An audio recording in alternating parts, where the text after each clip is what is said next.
Januari 2010, pengumuman kumpulan pertama sekolah berprestasi tinggi.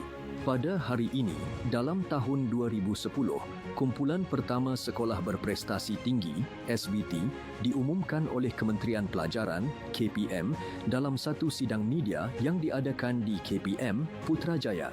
Sebanyak 20 buah sekolah yang terdiri daripada 10 buah sekolah berasrama penuh, SBP, 4 sekolah menengah harian dan 6 sekolah rendah diletakkan dalam kumpulan pertama ini.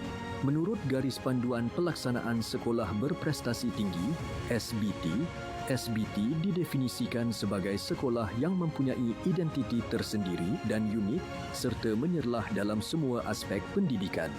SBT mempunyai beberapa kelebihan berbanding sekolah-sekolah lain seperti pemberian peruntukan khas Sekolah Berprestasi Tinggi BKSBT dan autonomi yang merangkumi aspek pengurusan kurikulum, kewangan dan sumber manusia.